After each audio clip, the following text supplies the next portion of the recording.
Women's day के इस अवसर पर हमें बहुत ही अच्छा एक मौका मिला है कि हम विमेन एंटरप्रेन्योरशिप इको डेवलपमेंट को लॉन्च करने जा रहे हैं, जिसमें जितने भी यंग अच्छे नए एंटरप्रेन्योर्स, नए अपने बिजनेसेस को स्टार्ट करने वाली लेडीज़ हैं, यंग लड़कियां हैं, जो भी कुछ नया सोच लेके आती हैं, हम उनको इनकरेजमेंट भी देंगे और साथ साथ में एक सपोर्ट भी होगा, मेंटोरशिप होगी एंड आगे आगे जाके उनको उस रास्ते पे लेके जाया जाएगा जहाँ पे वो अपने बिजनेसेस के लिए इन्वेस्टमेंट्स भी आगे ले सकें and over the period of time अपने बिजनेसेस को बड़ा बना सकें।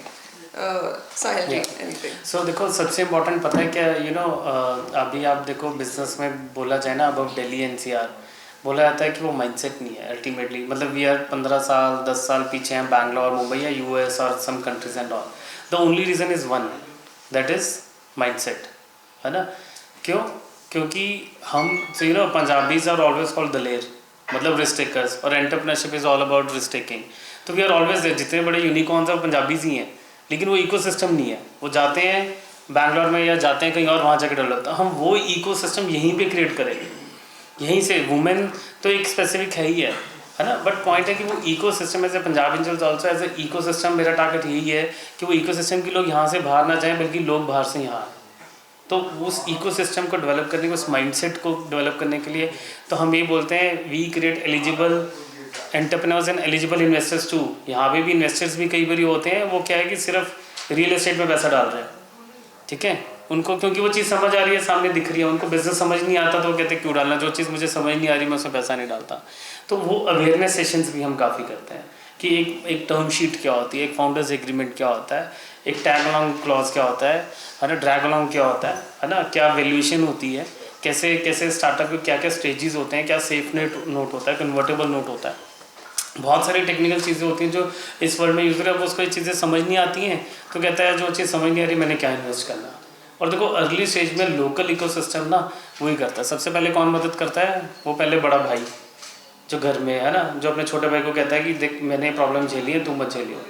मैंने 5 साल पहले आया था, 10 साल पहले थे प्रॉब्लम थी, अब चीज़ें चेंज हो गई हैं, तो मैं अपने एक्सपीरियंस को तुझे सिखा रहा हूँ। तो वी आर बिकमिंग लाइक बड़ा भाई, है ना, कि भाई तुमने वो गलतियाँ नहीं करती हैं जो पुराने कर रहे थे। Change that mindset. कई बार हम कंफर्ट जोन में होते हैं, कई बार वो कहते हैं ना हमारी एस्पिरेशन क्या होती है, एक बड़ा घर, एक बड़ी गाड़ी, एक बड़ा ऑफिस। जिस दिन बन जाते हैं फिर हम कंफर्ट जोन में चले जाते हैं, हम कहते हैं यार अब तो अच्छे से जी रहे हैं, अब मेरे को और इंडिया का टॉप क्यों बनना है, मेरे को वर्ल्ड का टॉप क्यों बनना है ना। सो उस चीज़ को, उस माइंडसेट को चेंज करने के लिए, वो दुनिया का सबसे बड़ा बनने के लिए, एस्पिरेशन थॉट को बड़ा करने के लिए ना, उस हैंड होल्डिंग के लिए हम हैं यहाँ पे, ताकि जहाँ पे फंसे। With my experience, I am a Indian school of business alumni also, I am a CA by profession. I've been networked with international. We have a tie-up with Australia, with Canada, with Singapore, Dubai. We are partners all over there. We are getting those fundings into this region also. जो Punjabi settled है वहाँ पे, they are much they want to invest into a region. वो एक पंजाबियत तो है ही है, लेकिन उनको क्या है कि उनको ये होता है कि किसके थ्रू करें, क्योंकि वो तो आ नहीं सकते। And I think being a professional thing and recognition, so they can be part of it. And they trust us कि yes you can manage your funds and you should invest in, and we want to invest in over here. किस type के training और something you are providing to? हाँ, so 3 महीने की training है। इसमें हमने क्या किया है कि 3 महीने ना एवरी मंथ 3 दिन आना है, फ्राइडे सैटरडे संडे, ताकि रूटीन जॉब में छोड़ दो। 1 महीने पहले 3 दिन आना है, जिसमें सबसे पहले है रिसर्च। ठीक है, रिसर्च का होता है, रिसर्च का परसेप्शन बेस्ड होती है कि मुझे ऐसा लगता है, जबकि नहीं, there are very important tools जिनके थ्रू रिसर्च की जाती है। अब वो लोगों को ये नहीं पता कहाँ पे जाके, Google is not a research in a sense जो टेक्निकल होती है, Google is a common research, लेकिन Google as a technical business के लिए रिसर्च नहीं होती है। ठीक है, मे बी गूगल में गूगल स्कॉलर होता है जो थोड़ी और एडवांस रिसर्च करता है। तो ऐसे ना टूल्स की नॉलेज नहीं होती है। तो सबसे पहले तो रिसर्च करना, रिसर्च करने के बाद ये भी सब रिसर्च करना मेरी कौन टारगेट ऑडियंस है। कई बार हम मार्केट में बेचने तो चले गए, लेकिन आपको पता है जैसे चंडीगढ़ में 7 सेक्टर 8 सेक्टर प्राइम मानने जाते हैं, 1-2 सेक्टर, फिर मिड सेक्टर आते हैं, ऐसे ऐसे चलता है। तो जिसे प्राइम प्रोडक्ट खोलना था 7-8 सेक्टर साइड खोलता है, जो मास प्रोडक्ट खोलना था उन साइड शॉप खोलता है। सिमिलरली क्या होता है कि मार्केट को अंडरस्टैंड करना बहुत जरूरी है कि मेरी मार्केट क्या है। जब मार्केट अंडरस्टैंड कर ली तो उनको मार्केटिंग कि भाई अब ऐड इनको दिखानी है, अपनी एडवर्टीजमेंट इनको दिखानी है, सो मार्केटिंग के बाद आता है सेल्स, कि जब कोई कह रहा है कि हाँ मेरा मुझे तुम्हारा प्रोडक्ट पसंद आ गया, पर क्या तुम इसको थोड़ा मॉडिफाई कर सकते हो, तो वो सेल्स कैसे कि yes we can do modification and all. फिर एग्रीमेंट्स लीगल, कि कैसे एक एग्रीमेंट होता है, कैसे होता है, फिर team, HR, human resource management, network resources, and then comes finance. Finance is blood, सारी चीज़ों को चलाने के लिए पैसा चाहिए, लेकिन it's a chicken mix story, है ना, कि पहले अंडा आया था मुर्गी आई थी, इन अ सेंस कि भाई पहले वो पैसा देने वाला कहता है पहले तुम सारी चीज़ें सेट कर लो तो मैं पैसे दे दूंगा, ठीक है, और जो पैसे वाला कहता है वो कहता है तुम मुझे पैसे दे दो तो मैं सारी चीज़ें सेट कर दूँ। बट यही है कि यही इसी रेस के अंदर जो मैनेज कर पाता है ना उसको पैसे मिल जाते हैं। और उसी तरीके से हम पहले 3 मंथ्स में उनको एलिजिबल बनाएंगे, फिर 3 मंथ्स के बाद उनको फंड रेजिंग करेंगे ताकि वो अगले 9 मंथ्स के लिए स्केल कर पाए, और उनको फिर वो हैंड होल्डिंग भी करेंगे। तो ये आप रीच आउट करेंगे उन तक या वो आप तक रीच आउट कर पा रहे हैं? चिकन लेग स्टोरी हम दोनों ही, वो हमें करेंगे हम उनको करेंगे। हम ये इवेंट है मे बी आपके थ्रू अगर हम एक मैसेज दे पाएँ ऑडियंस को, they can approach us.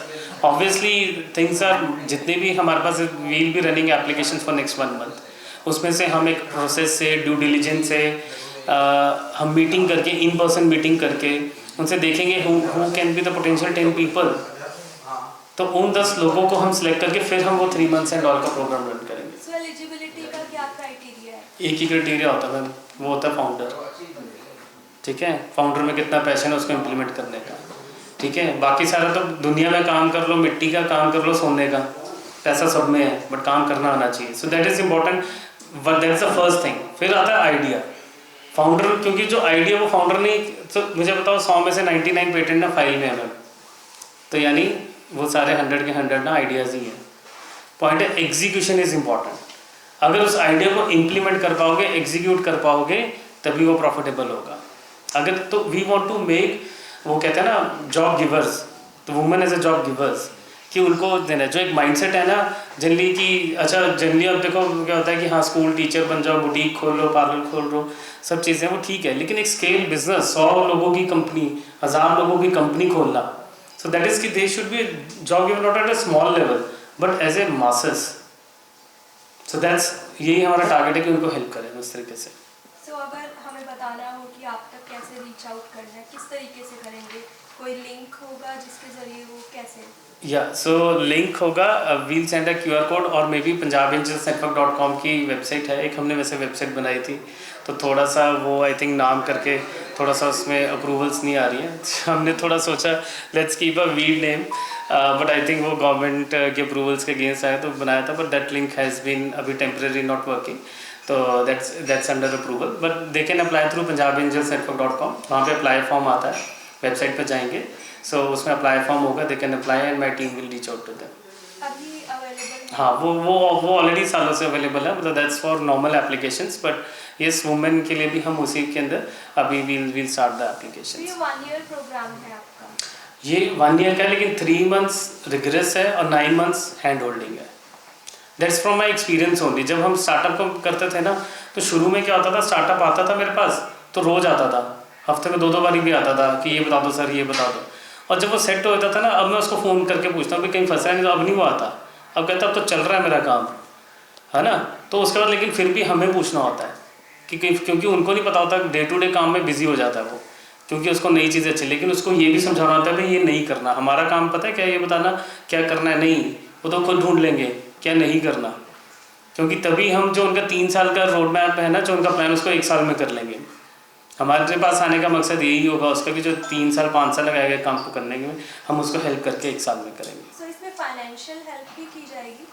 Financial help की जाएगी फॉर एलिजिबल पीपल, हम ये नहीं कह सकते हर एक को देंगे, वो तो आप वो चूज़ करेंगे, पहले 10 का चूज़ करेंगे, उनके 3 मंथ्स का प्रोग्राम करेंगे, फिर उनको पैसे देंगे। और ये कोई भी एज ग्रुप हो सकता है? Yes, so age group can be anyone, they should be passionate about it, that's it. ऐसा क्यों होता है कि already those are in business background, no, they are coming out for startup. Normally जिनका background नहीं होता है, they have lots of thought and वो अचीव भी नहीं कर पाते हैं, ये इसके बारे में क्या you are looking for that? Business आ रहे कि नहीं आ रहे, आपने क्या बोला, बिजनेस बैकग्राउंड हाँ कि वही आते हैं, नहीं ऐसा नहीं है। देखो आज की डेट में ना कॉलेजेस के अंदर ही बहुत सारे, आज 3 साल पहले पुरानी बात और थी, जब मैंने पंजाब एंजल्स ओपन जब 3 साल पहले मैं आया था इसमें ना, तो कॉलेजेस में भी नहीं था, लेकिन आप तो देखो, अब तो जितने भी कॉलेजेस हैं, take any colleges, IISER, ISB, Thapar, CGC, last year में सब में इंक्यूबेटर्स आ गए। वो कॉलेज में अब ग्रास रूट पे जाने लगे कि एंटरप्रेन्योर बनना है, ठीक है। तो ऐसा नहीं है कि वो नहीं आ रहे, दे आर कमिंग अप, लेकिन ना क्लैरिटी नहीं है। अब मैं आपसे किसी से पूछूंगा कि व्हाट डू डिफरेंस, क्या डिफरेंस है स्टार्टअप और एक एमएसएमई में, आपको पता है? सिर्फ एक वर्ड का डिफरेंस है।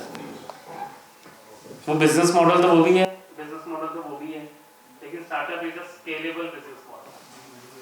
तो अगर आपका बिजनेस स्केल कर सकता है, बड़ा हो सकता है, जो गवर्नमेंट की डेफिनेशन में बता रहा हूँ मैं, एज गवर्नमेंट डेफिनेशन जो कि डीपीआईडी ने दी है स्टार्टअप को रिकॉग्नाइज करने के लिए, उसमें सिर्फ बाकी तो 2 बंदे होने चाहिए, कंपनी होनी चाहिए, वो तो कॉमन चीज़ें सब में है।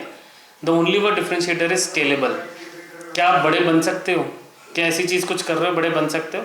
लेकिन यहाँ पे हमारा सिर्फ टारगेट स्टार्टअप नहीं है, हम ये कह रहे हैं एंटरप्रेन्योरशिप और स्टार्टअप में भी फर्क है। Entrepreneurship is coming up with new things और उसको लग जाता है, तो फिर हम कह रहे हैं कि चाहे वो अर्ली हो चाहे later, they need a hand holding. क्योंकि जब हम बड़े भाई को करेंगे, उसका छोटे को करेंगे, सब धीरे धीरे चेन बनती जाएगी। जरूरी नहीं कि वो आ रहे हो उनको हम उस तरीके से सपोर्ट करें, will be supporting everyone. Madam, how you will appeal to the women to come out for the business, and what sort of supports you will provide them? Well, I think it is the need of the hour, and ladies आजकल हर field में, हर जगह पे बहुत अच्छा कर रही हैं। चाहे वो किसी दूसरी कंट्री की प्राइम मिनिस्टर हैं या फिर हमारी ही कंट्री में अलग अलग कंपनीज में लीड कर रही हैं। So I think it is time कि हर किसी को ये सोचना चाहिए कि अपने लिए आगे कैसे अच्छा करेंगे। बिकॉज जब एक लेडी अच्छा करती है तो उसकी पूरी फैमिली अच्छा करती है, वही उसके बच्चे भी फॉलो करेंगे आगे, उनकी जितनी भी जनरेशन्स होंगी। सी सोसाइटी के हिसाब से एक सिस्टम बना हुआ है that men have to work, उनको तो करना ही है, बट आप क्या एग्जाम्पल सेट कर रहे हो? So I think now is the time when you need to set examples for your family. You have to become an example yourself. Ma'am, for the successful, you must have set the target. कितने लोगों को इस साल करना है? Do you have an idea regarding that? हाँ, सब वही मैंने बोला, जैसे कि 10 के बैचेस में 3 मंथ्स में 10 बैच लेंगे, उन पे हैंड होल्डिंग करेंगे, फिर 10 का बैच लेंगे, तो अराउंड 3 बैचेस, क्योंकि बीच में 1-2 महीने गैप भी रहेगा नई सिलेक्शन और प्रोसेस के लिए। So around 3 batches we have a target कि 1 साल में करेंगे हम।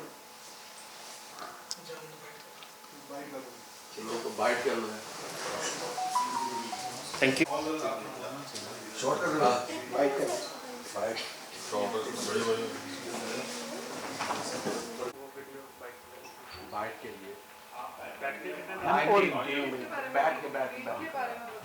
मैम ऑल कैमरा फोकस कर सामने रोड है। नहीं नहीं आप मैडम इस तरह से आज वुमेन्स डे है। ओके मैडम जिस तरह से आज वुमेन्स डे है, सबसे पहले तो वुमेन्स डे के ऊपर क्या कहना चाहिए? दूसरा, आज जो प्रेस कॉन्फ्रेंस की है इसके बारे में बताइए। किस तरह से औरत को आप जिस तरह से कह रहे हैं कि रोजगार मुहैया कराना या ट्रेनिंग देना, उसके बारे में। जी नमस्कार। आज वुमेन्स डे के इस अवसर पर मैं सबसे पहले सभी आपके दर्शकों को विश करूँगी happy international women's day. And हम आ रहे हैं, आज लॉन्च कर रहे हैं विमेन एंटरप्रेन्योरशिप इकोसिस्टम डेवलपमेंट, जिसमें हम स्टार्टअप्स को, इन्वेस्टर्स को, मेंटर्स को, सबको एक प्लेटफॉर्म पे लेके आ रहे हैं, जहाँ पे सब नेटवर्किंग भी होगी एंड नए यंग एंटरप्रेन्योर्स को एक जगह मिलेगी जहाँ पे उनको सही गाइडेंस होगी। That is what women ecosystem development is about. किस तरह से मैडम हेल्प करेंगे और किस तरह से ये पता लग पाएगा कि संपर्क करेगी या दूसरी औरतें संपर्क करेंगी? गांव में भी ऐसे कई कंपनीज हैं जो काम करना चाहती हैं, बनाया हुआ है, लेकिन रोजगार में पिछड़ गए हैं, उनको किस तरह से हेल्प करेंगे? जी संपर्क करने के लिए तो हमारे वेबसाइट्स हैं, एंड बहुत सारे आजकल सोशल मीडिया प्लेटफॉर्म्स हैं, सब है, उससे हमें डेफिनेटली लोग कनेक्ट कर सकते हैं, बट उसके आगे हमारा एक शॉर्ट लिस्टिंग प्रोसेस होगा डिपेंडिंग ऑन कि उनकी अपने स्टार्टअप में कितना इंटरेस्ट है, कैसे वो क्या सोचते हैं अपने बारे में। सबसे पहले वो सबसे ज़्यादा इम्पॉर्टेंट है, वो अपने बिजनेस को कहाँ देखते हैं लेके जाना। उसके हिसाब से हम हर 3 महीने के पे 10 लेडीज़ को सिलेक्ट करेंगे जिनको आगे ट्रेन किया जाएगा उनके पर्टिकुलर एस्पेक्ट्स पे अपना स्टार्टअप शुरू करने के लिए। एंड देन जैसे जैसे वो अपने लिए रेडी होंगे अपने स्टार्टअप के लिए, 3 महीने बाद वो अपने आप आगे मार्केट में अपने प्रोडक्ट्स को डेवलप करना, अपनी मार्केट को समझना, उसकी स्टडी करेंगे एंड अपना डेवलप करेंगे स्टार्टअप। मैडम, जिस तरह से आप कोशिश है, एक शानदार कोशिश है, लेडीज यदि अपने पैरों पर खड़ी होती है तो कितना देखते हैं कि भारत जो है वो मेक इन इंडिया की तरफ जा सकता है। बिल्कुल, आज के टाइम पे आई थिंक ऐसी कोई चीज़ नहीं है जिसमें मेक इन इंडिया नहीं है, एंड मैं बहुत प्राउडली ये चीज़ बोलती हूँ।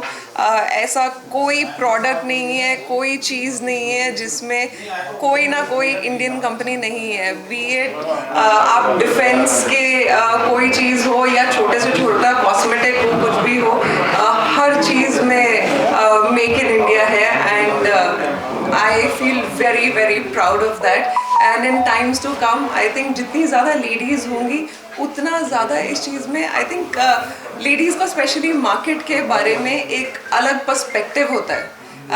कंज्यूमर जैसे कि मानते हैं कि लेडीज़ तो बाहर जाएंगी तो शॉपिंग करके आएंगी, तो वो जो शॉपिंग की अंडरस्टैंडिंग लेडीज़ की है वही उनकी मैन्युफैक्चरिंग की भी बेटर होएगी, बिकॉज वो मार्केट को समझते बेटर है। That is the reason ladies को बहुत ज़्यादा एंटरप्रेन्योरशिप में आना चाहिए। आज की जिस तरह से पिछले 10 साल में काफ़ी चेंजिंग आई, आज आप महिलाओं को कहाँ देखती हैं, भारत की महिलाओं?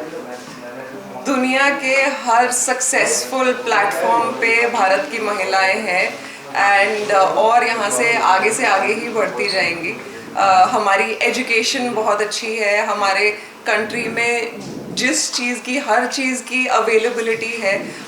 हम एक बहुत अच्छा प्रोग्रेसिव नेशन की तरफ बढ़ते जा रहे हैं, एंड आई थिंक आज के टाइम पे हमारी फैमिलीज़ हर कोई लड़कियों को इतना ज़्यादा सपोर्ट करते हैं कि I think in times to come at least आप पिछले 10 साल से अभी 10 साल की बात कर रहे हैं, अगले 10 साल में तो वर्ल्ड टेक ओवर कर लेंगे Indian ladies. Thank you. Thank you.